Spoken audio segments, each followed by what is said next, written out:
So as we've just discussed, the Black community faces unique challenges in addressing mental health, with stigma and unequal access to care being major barriers. Now, to foster understanding and provide essential resources, organizations like Onyx Therapy Group play a pivotal role in promoting health and well-being. And today we have Dr. Linnell R. Plummer, CEO of Onyx Therapy Group, a leading advocate for Black mental health in Washington, D.C., joining us on the Black Report for the first time. Hey, welcome, Doc. Dr. Plummer. Hey, y'all. So excited to be here with you today. Hey. And I've heard plenty about Onyx, and you guys are just, you're blazing a new path when it comes to healthcare, mental health care in particular for us Black folks. So, what can attendees expect from this year's Spring Mental Health Fair? I know you're excited about it. And how do you believe events like these help to promote mental health awareness, Doc? Absolutely. It is going to be a great time. We are having our second annual Mental Health Fair on April 16th, right here in Washington, D.C. And attendees can anticipate hearing information and participating, right? There's going to be lots of question and answers. But we have two panels, one specifically related to a topic you all just covered around prenatal and perinatal mental health and the implications on children and childhood obesity. We are also having another panel that's specifically related to entrepreneurship and mental health, especially because we know in times like this, we see a lot of Black people creating businesses, but not necessarily understanding or knowing the different ways to address the stress that comes with owning a business or the challenges that come with owning a business. We also are going to have 35 wonderful Black women vendors. We're going to have a mocktail installation by a counselor who owns a company, a mocktail company called Indulge Experience. We're going to have a go-go band because we understand that music and dancing is part of mental health as well. Absolutely. And oddly, we're going to have something new. We're going to have a tattoo artist, Roger Anthony, who's going to be doing mental health-based tattoos there. But we are so excited to have our second annual fair. Lots of beautiful, wonderful Black people, panelists, educators, vendors. It's all comprehensive. And we're going to the community, right? Instead of expecting everybody to come to our offices for therapy, we're going back out to the community to provide those services to them. Wow, that sounds so comprehensive. Amazing. Love the tattoo artist, too. Yeah, I do. I love that, Form too. of expression, yeah. This has been a long time coming. How do you feel about Onyx Therapy Group reaching its 10-year milestone? And tell us, what inspired you to create this organization and meet this clear and present need in our community? Yeah, absolutely. I'm proud of us at Onyx for being able to be in operation for 10 years. That means a lot for Black businesses. That also means a lot for Black women businesses, and especially in the mental health industry.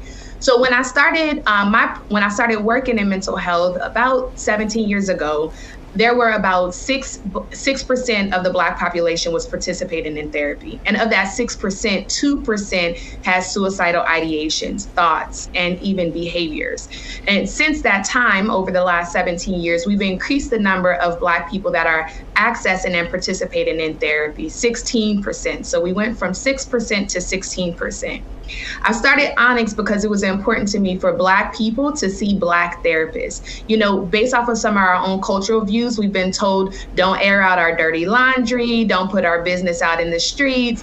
And when we decide to take that, when we decide to go against that approach, we usually want to have somebody that looks like us, that sounds like us, that represents values like ours, so that we don't have to educate a provider on what it means to be Black or what it means to be a Black woman. Instead, we can just go in there as a client.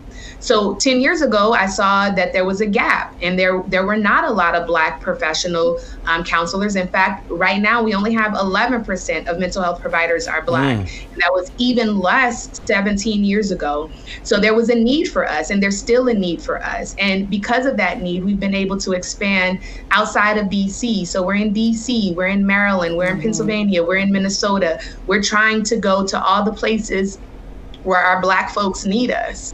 Absolutely. We love it. And we honor the journey there. So just stretching your point just a little further, talk a little bit about the importance of destigmatizing conversations around mental health, especially in our community. And then how can, the Onyx Therapy Group, what are you guys doing to continue to work towards that goal?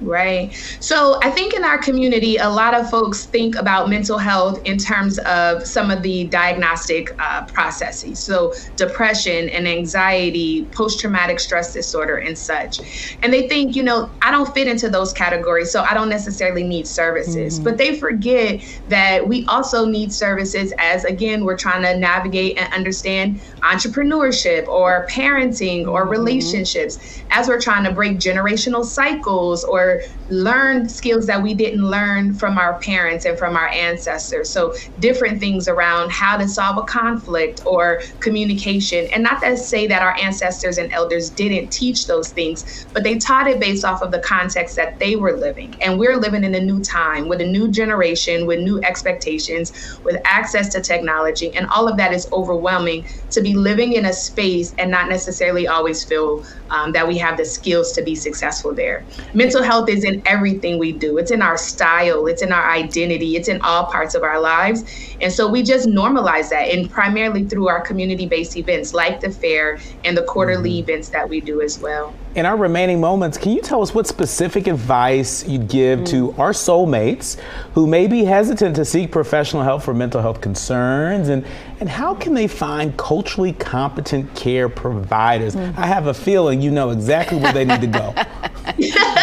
Well, of course, I'm going to say check us out over here at Onyx, because one of the opportunities that we have is that we also help pair people with good quality Black counselors. So there's websites like Therapy for Black Girls and Therapy for Black Men. There's also things like Psychology Today, but I know the quality of pairing that we do here at Onyx. So even if we can't provide the actual provider, we can actually put them in the right direction. And I know that for sure, because that's what we've been doing for the last 10 years. My advice would be seek out a therapist that reflects who you are and what you want to do in therapy. Have a goal in mind of what you want to be able to accomplish, and interview your therapist. Just like we interview our doctors and our dentists, and we make sure that it's the right fit, then we need to make sure we have the right fit for our therapists as well, because they're helping us with our psyche, with our mental health, with our skill development, with all things that are created for us and our identity. Indeed. Dr. Plummer, thank you so much for